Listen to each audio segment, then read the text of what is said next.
राधे राधे सभी भक्तों को जय श्री कृष्णा। कैसे हैं आप सभी? आशा है राधा कृष्ण की कृपा से आप सभी स्वस्थ होंगे, अच्छे होंगे। आइए सभी मिलकर श्रवण करते हैं देव उठनी एकादशी पर सुनी जाने वाली एक और अन्य कथा।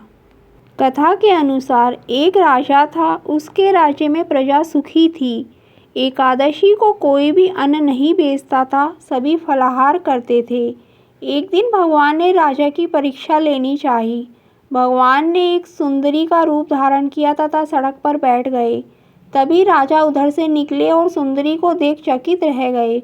उन्होंने पूछा, हे सुंदरी, तुम कौन हो? इस तरह यहाँ क्यों बैठी हो? तब सुंदर स्त्री बने भगवान बोले, मैं निराश्रित हूँ, नगर में मेरा कोई जाना पहचाना नहीं है, किससे सहायता मांगू? राजा उसके रूप पर मोहित हो गए थे। वह बोले, तुम मेरे महल में चलकर मेरी रानी बनकर रहो। सुंदरी बोली, मैं तुम्हारी बात मानूंगी, पर तुम्हें राज्य का अधिकार मुझे सौंपना होगा। राज्य पर मेरा पूर्ण अधिकार होगा, मैं जो भी बनाऊंगी तुम्हें खाना होगा। राजा उसके रूप पर मोहित था, अतः उसके सभी शर्तें स्वीकार कर लीं।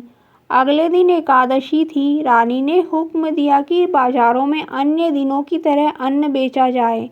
उसने घर में मांस मछली आदि पकवाए तथा परोस कर राजा से खाने के लिए कहा। यह देखकर राजा बोला, रानी, आज एकादशी है, मैं तो केवल फलाहार ही करूँगा। तब रानी ने शर्त की याद दिलाई और बोली, या तो खाना खाओ, नहीं तो मैं बड़े राजकुमार का सिर काट दूंगी।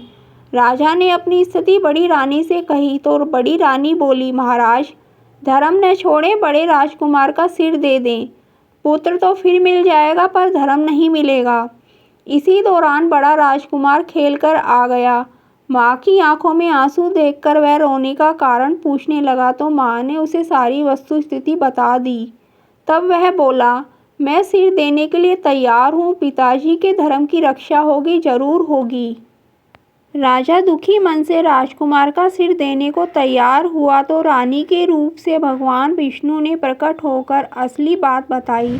राजन, तुम इस कठिन परीक्षा में पास हुए। भगवान ने प्रसन्न मन से राजा से वर मांगने को कहा तो राजा बोला, आपका दिया सब कुछ है, हमारा उद्धार करें। उसी समय वहां एक विमान उतरा। राजा ने अपना राज्य पुत्र को सौंप दिया और विमान में बैठकर परम धाम को चले गए। सुनाई हुई कथा आपको कैसी लगी? अगर पसंद आई हो तो लाइक करें, शेयर करें और कमेंट्स करके बताएं कि कैसी लगी। चैनल पर नए हो तो चैनल को सब्सक्राइब कर लें। जय श्री राधे कृष्णा।